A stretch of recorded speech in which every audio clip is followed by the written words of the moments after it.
You're listening to a podcast from 702. 702. Family Matters. On our Family Matters feature this morning, I want us to discuss this concept of parentification. This is what occurs when parents look to their children for emotional and practical support rather than providing it. So the roles between the parent and child get reversed, which causes kids to act as the emotional or practical caregiver. And sometimes it's the responsibilities they're not even ready for. This can be a toxic family dynamic. In fact, research has found that it can have far-reaching negative psychological impacts on your children. I mean, let's take some practical examples. When you don't have sufficient emotional support from other adults, you can be tempted to talk to your children about your problems, right? You confide in them. Whether it's abuse you're subjected to in your marriage or relationship, or it's the stress from work, maybe it's your financial challenges, that can be a lot for children. Maybe there's a parent with an alcohol or substance abuse disorder and the child constantly has to take up the parenting role. Because the parentification concept can also be parent-focused, where you parent now, your parent. Or sibling-focused, where the care and parenting is directed more at their siblings. We're talking here about that constant responsibility beyond what a child is capable of coping with, and that can lead to so much stress and anxiety. I want you to give me a call about the kind of relationship you have with your children, the kind of relationship you have with your parents, because there's a difference between parentification and healthy connection. You may be thinking, well, Clement, it's not a bad thing for a parent to talk to a child or teen about what they're feeling. Yeah, sure. In age-appropriate ways. Yes. But the parent should not look to the child for help in coping with their emotions. Some parents say, oh, well, I'm besties with my little one. But that can make that parental structure quite wobbly. Right? Because you're thinking, these are just subtle ways of parentification. So I want to hear from you. Did you have overwhelming responsibilities placed on you at some point when you were young? Do you feel like you were pushed into taking care of your parents or siblings when you were only a child yourself? And perhaps you feel like you became an adult before you were ready for the role. 011-883-0702. The WhatsApp line is 072-702-1702. Nkateko Ndala-Magoro is a clinical psychologist who's going to guide us through this conversation, and I will be going to your calls and WhatsApps throughout the chat. Nkateko, thank you so much for making time for us. Good morning. Good morning, Clement, and good morning to your listeners. And I hope at the studio today they told you that you smell good. Nice one. Oh, that's so good. Good to have you, Nkateko. So some context if you don't know what she's talking about. When I did the Two Oceans Marathon in Cape Town a month ago, at the end, when you've just finished and you are sweating and you're exhausted, this woman comes to me and says, hey, Clement, let's take a selfie. We take a selfie and she says, you smell so good. It's like, how? I've just ran 22 kilometers. That was Nkateko, who also happens to have been on the show before as a clinical psychologist. So I appreciate you coming back on the show. So this concept of parentification, what do you think are some of just the general examples of children who end up parenting their parents? So, and mostly, I think you have already outlined the two types where the child themselves, they become parents to either their siblings or their parents. Mostly we find it where the parents themselves, there is some mental health disorders or challenges. An alcoholic parent, this will be a parent that comes in late, drunk. They cannot change clothes. They just plug themselves on the couch, and then that child then become responsible to, do the undressing, taking off their shoes, and then putting on a blanket so that the parent can be warm. Or even where they have excessive emotional distress where now the child needs to be listening to this parent all the time, and the parent does not reach out to a healthier outlet. So when I say a healthier outlet, it's somebody who's a peer to them, and therefore there ends up being what we call an emotional incest, so between the child and the parent. Mm-hmm. And what can be the impact on the child when you are taking up that kind of responsibility that sometimes you may not even be ready for, whether it's you parenting your parents or you taking up that role towards your siblings? What's the kind of impact at that age, but also as you grow as an adult? Mm-hmm.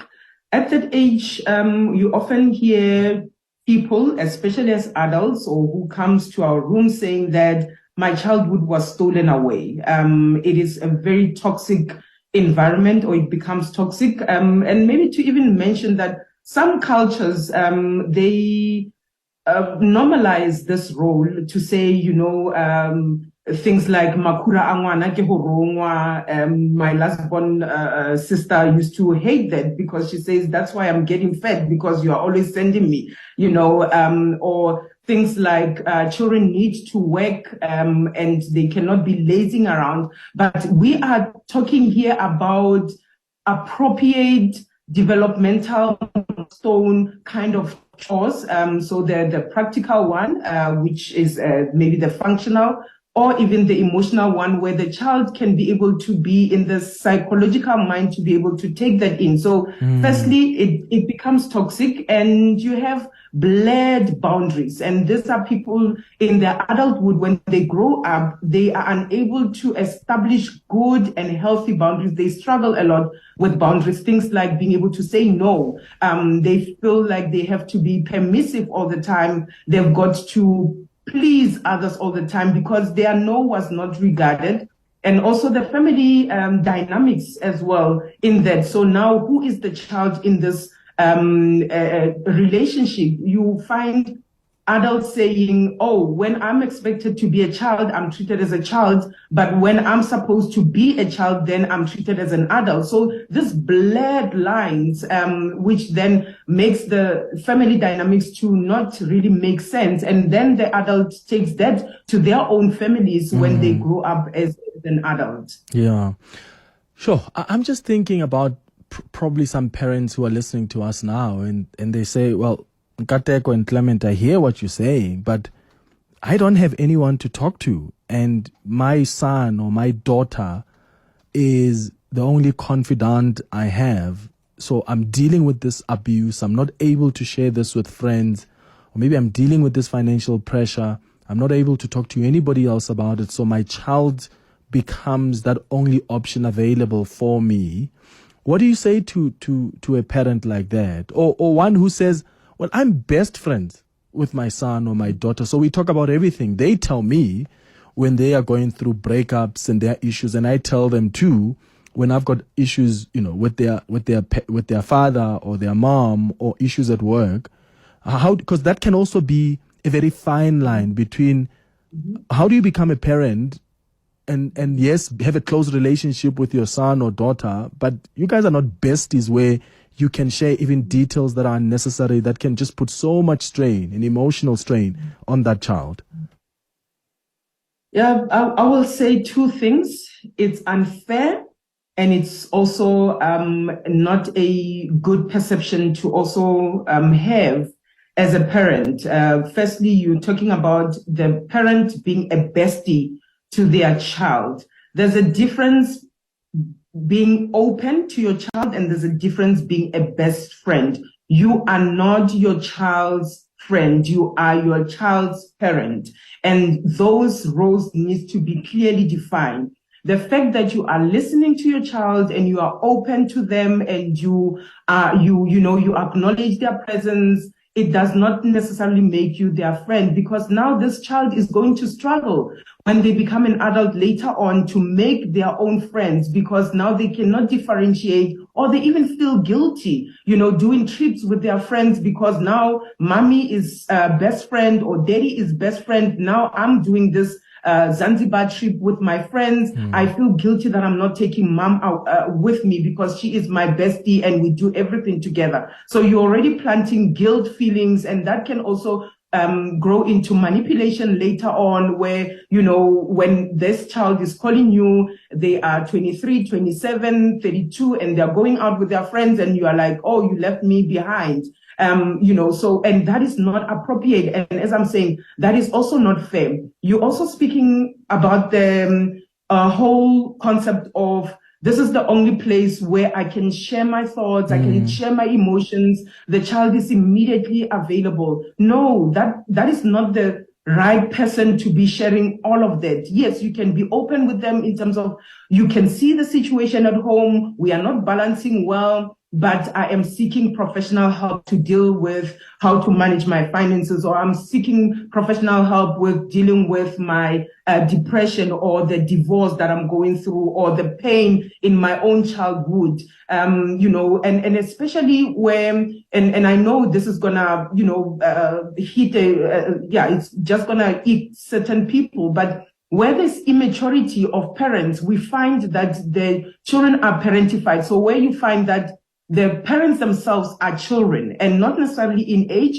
but in terms of emotional maturity. They are unable to differentiate, to say, I am having an adult conversation, and an adult conversation is supposed to be had with adults and not with children. Yeah.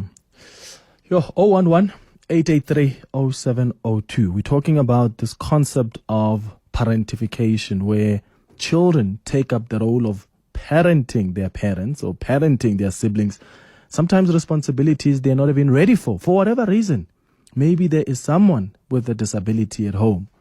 Maybe there is someone with, you know, emotional challenges, mental challenges at home. And as a child, you have to step up, right, and get into that role where you take the lead. So how do you balance reaching out to your child for love and support without possibly damaging their development? How do you balance that? Are you besties with your child? Are you besties with your parents? How's that going? And how do you draw the line? I'll take your WhatsApps as well after the break on 072-702-1702. 23 after 11. 702. Family Matters. It's 25 minutes after 11 o'clock. It's our Family Matters feature, and we are discussing parentification. This is something that occurs when parents look to their children for emotional or maybe even practical support rather than providing it themselves as parents. So the roles between the parent and child get reversed, which then causes kids to act as that emotional or practical caregivers. And sometimes these are responsibilities that children are not even ready for. And I want you to share your experiences with us on 011-883-0702. The WhatsApp line is 072-702-1702. Nkateko Ndala-Magoro is a clinical psychologist guiding us through this discussion. Let me start with the messages that have come on the WhatsApp line. Nkateko Anonymous says, "Hi Clement, I'm in my 40s and I struggle with relationships because I was always privy to my parents' marital problems and scared to get married. My father physically abused my mother, and she was a prisoner at home, disguised as a housewife. At the time, I understand where she was coming from with no friends and couldn't seek help, so she could only talk to me. My father knew what he was doing, as he would threaten me all the time that the same will happen to me if I tell. He is so influential, and this could hurt his reputation." Yo, that's a message from Anonymous. Nkateko, and Anonymous, I'm so sorry you went through that. But there in Nkateko, I suppose we are seeing from what this listener is sharing, that direct link between, you know, this is what I was told when I was young, and I'm now older, and I've been so scared to get married because I was exposed too much to just the toxicity of the marriage between my parents. It happened when this person was young, and they're now older and they're seeing the consequences. Yeah, definitely. And that's where we see it the most, in the inability either to maintain or even to have an avoidance response in relationships. So a person will rather, you ask them what is happening and they will say nothing, while they are harboring a lot of resentment, a lot of anger, grief, and then you might find them just erupting out of the blue, or the so-called out of the blue. Remember, they have been harboring resentment, things that have been brewing, and then they just react. And that's why we say they will, or they might have difficulties maintaining healthy relationships because they don't know how to relate in a healthy way. They've seen this toxicity being, dramatized in front of them. And now they are thinking about their own ways of how to be. Was this a healthy way? If they have internalized it, they will also think that this is the way a man treats a woman or a woman treats a man, and so on. Then the toxicity continues, and as I said, also with the blood boundaries as well with their partners. So most definitely, we see it playing out a lot in relationships, in difficulties maintaining and establishing healthy relationships. Yeah. Let's take John, who's calling us from the Johannesburg South. John, good morning. Good morning, Clement. Look, I'm co-parenting a 15-year-old girl. And then I was staying alone, and then suddenly I got engaged and I moved in with my partner. And then suddenly the relationship between myself and my daughter became strange, and then it ultimately became toxic, because what I've picked up is that the grandparents and the mother have been saying things that affect our relationship, me and my daughter. How do I navigate through this to try to amend the relationship with my daughter and myself?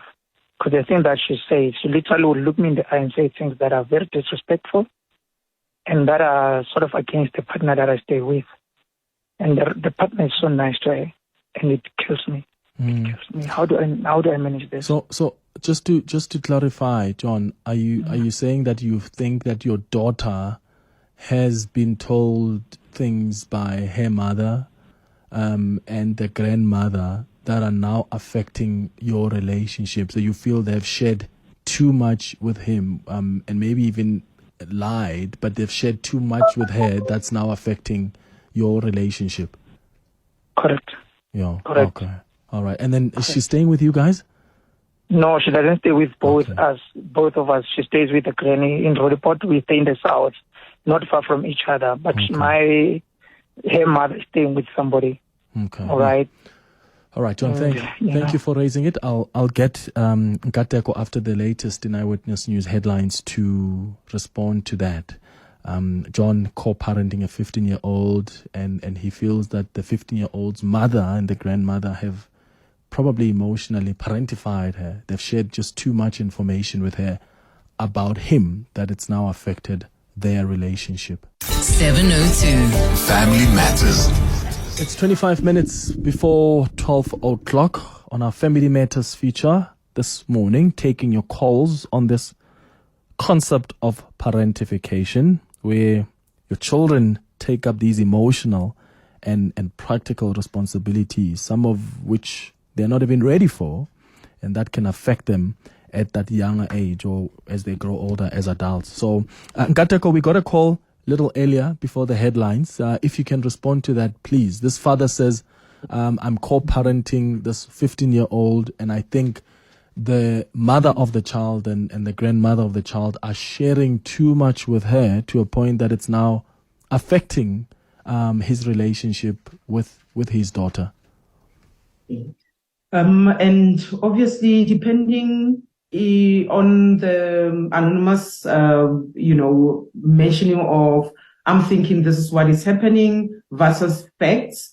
If this are facts and he can prove it, he does have a right to confront the mother and the grandmother or the grandparents, because, from the co-parenting or their parental agreements, there are also conditions that this is how we're going to raise the child, and this is the kind of ways in which we agree to be communicating with the child, or the measures of discipline. So if this is factual, I will strongly advise Anmas to confront both the mother and the grandparents to say, this is how it's affecting my relationship, and I want a good relationship with my daughter. And then secondly is to do what you can do on your part. Remember, children are very perceptive, so whatever they might be told, if that can be countered by your actions, you are definitely going to be winning your daughter back. If there are things about your household with your new partner that have been said, and your daughter finds time and again that is not true, they find opposite evidence, you are very, very sure to win your daughter back. So meaning that do your best, do your part as a parent, and the truth, I think, in Shangani we say, it will just show itself at the end of the day who was the right parent in what you are worried about. Yeah, so don't try force the kids to be on your side or on somebody else's side. Kiamoretsui in Johannesburg, good morning. Morning, Clement. How are you? I'm okay. How are you? Not too shabby. I'm such a fan. Sad topic to be calling about. But this is prevalent where it's a migrant labor situation where children are left away from the parents who have to move for work, and where parents have split up. And it creates an over-independent person, because you firstly don't expect help from anybody. And it's difficult to accept help because you're the person who's been responsible for everything in your family. I had to do everything from being a co-parent to being a mechanic, having to miss school to take my brother to Bara for his appointments from the age of 8, for his asthma treatments. Accompanying, having to decide whether this time I'm going to go to detention for being at school late, just so that my brother at least has somebody in the crowd too when he has events at school. So and unfortunately, a lot of our parents don't take responsibility for how that translates in their relationship with them and in relationships with other people around us. Sure. And how do you think that's affected you, Kia, now that you are an adult? So the first thing that I've observed is that, I don't know, it seems like, especially single moms that are in this situation, they tend to rewrite the history of your childhood. So, when you have moments with your siblings where you're speaking about the events that have happened, they feel, sometimes my mother would go as far as to ask, where was I on that day? Like, dude, where were you all the time?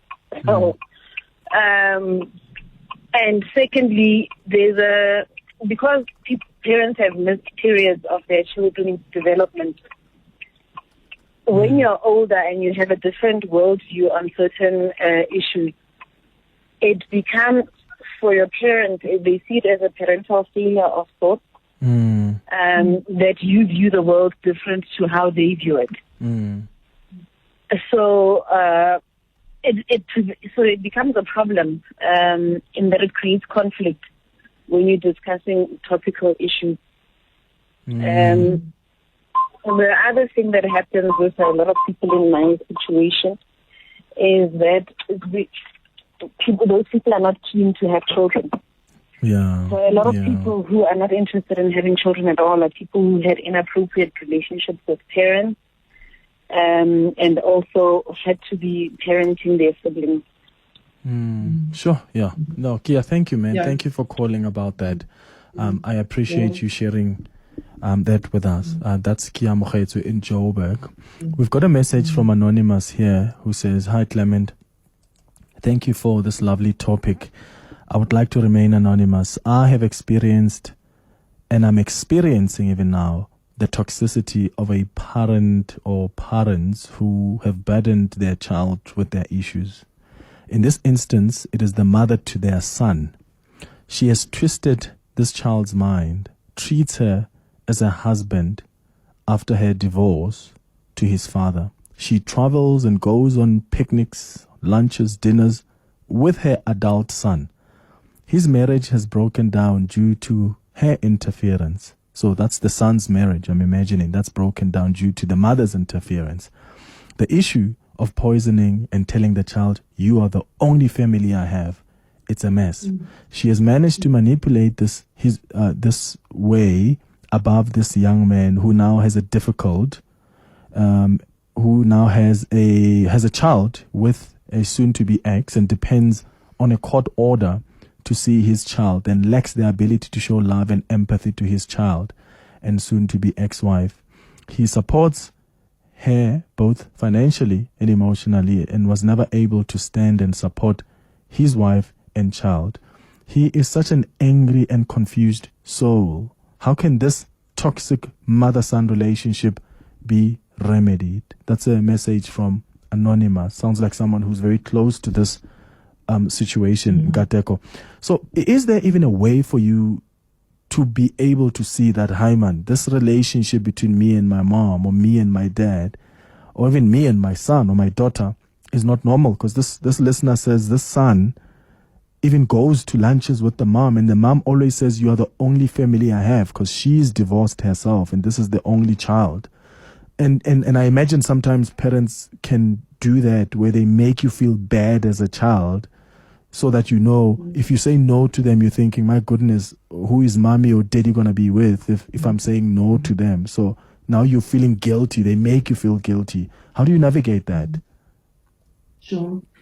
I think the question that you're asking is there a way the son can see that this is not normal? Remember, all of this is buried within the facade of normalcy, because I'm your mother, or because I'm your father, or because I'm your sister, because I'm your brother. So it is really, muddied with this role of obligation. I'm your blood, therefore you are supposed to, or you must.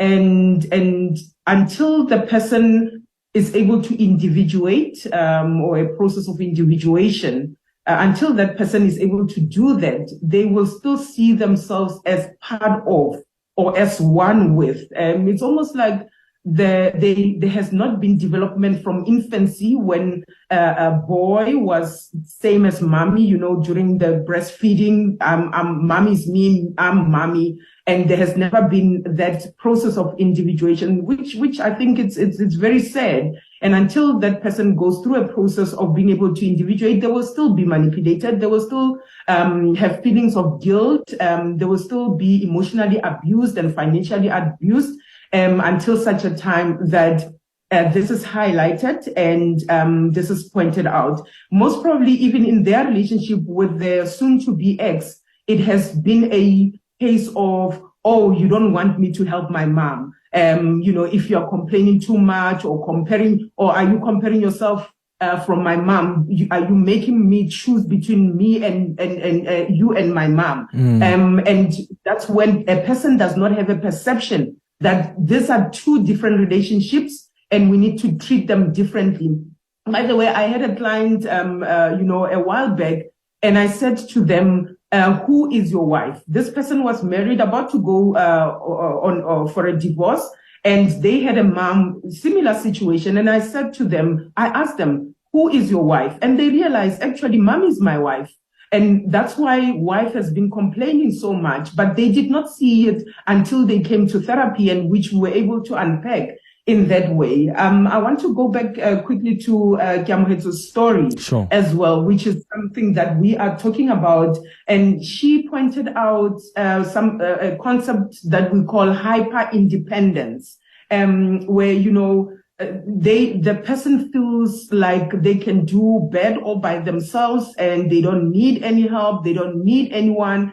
And oftentimes they have got high walls where they cannot be vulnerable in a relationship, and often I will say, scare people away, and they are not even aware. So they will have complaints such as, I do everything for everybody, but nobody does that for me. I always buy gifts for my friends, but my friends don't buy gifts for me. Only to find that they've got such high walls that their friends don't know how to be with them. They don't know how to help them out. They think that they've got it all sorted out, while they've got a deeper need, to be filled, and yet they are not allowing people that space. But that's not coming from them being aware that they do that. You will only often hear the complaint of saying, I'm the one who's overreaching in my relationships and nobody comes through for me, but only to find that that's what they do subconsciously in terms of their relationship. And I think she also pointed out the whole thing of where she has seen in her own circles where, I would call it transgenerational trauma, where then the same people will say, I don't want kids. And I've got clients like that who says, I don't want kids because I've already raised kids myself. So that comes from exhaustion, emotional exhaustion, and the whole thing of, I was never a child, so now I want to feel what it is to be a child. Okay. It's now 14 minutes before 12 o'clock. When we come back, more calls and WhatsApps on your experiences. 702. Family Matters. It's 12 minutes before 12 o'clock now. Let's go to your WhatsApps on our Family Matters feature discussing parentification. Were you given emotional or even practical responsibilities that you were not ready for as a child for whatever reason? Maybe your parent didn't know who they can talk to. Maybe there were other circumstances where there's someone who is abusing substances at home and you had to show up and be an adult. Maybe it was parents who were not able to provide for you as a family and you had to step up and take up that parenting role. We've got a message from Anonymous who says, Clement, I'm a single mom. I speak to my daughter about things that are happening in our house, obviously limiting, especially finances, and she's very understanding and not demanding. She advises me as well and comforts me when I break down at times. I don't have a support group at all. I don't have friends. She's basically all I have at the moment. And I confide in her. She just turned 18 this year. We had this relationship even when she was in her teens. That's a message from Anonymous. Nkateko, she's only turning 18 this year, and Anonymous says she's all I have. I don't have a support group, and the daughter has been understanding and even advising her as a mom on some of the issues that the mom is raising with her. She says sometimes she breaks down as she confides in her daughter. Is that too much responsibility on this daughter who is turning 18 this year? And I want to say to Anonymous, there's nothing wrong with breaking down in front of your child, but it depends how often that happens and, where else can your outlet be? I hear you saying that you do not have a support system. I think it will only be fair. Your 18-year-old, as mature as they might look like, remember, also, we might see parentified children as mature, but that's because they had to grow up very fast. They had to develop, they had to adapt to the situation because, sort of stepping up before it's their time to step up. So then we might read as parents that, she's mature to handle this, she's emotionally receptive. And that's because the daughter is being empathetic to the situation, to be thinking, my mom, if I'm not here, who else can be there? But that is definitely damaging. And I will definitely encourage you and must to be seeking amongst your peers or even professional help to have that support. It is out there, and maybe to say it can be quite unfair to be relying or overly reliant on your daughter for that emotional support. Mm-hmm. Another message says, Clement, my mother never availed herself emotionally, and from a very young age, I had to emotionally parent my little brother. To date, I still cannot emotionally connect with her because she doesn't want to be emotionally involved. She doesn't listen when you come with a problem to her, and her responses don't have a care in their vocabulary. I am my little brother's mom. She calls me even now at the age of 23. That's a message from Anonymous there. Here's a WhatsApp voice note. Hello, Clement. I remember my dad used to cheat on my mother, and I think I was about 5. And because my mother knew at the time where my dad is, so maybe during the night when my dad would not come home, I would pass with my mother the house where my dad would be sleeping, obviously cheating. And what would happen is, so we'll pass there.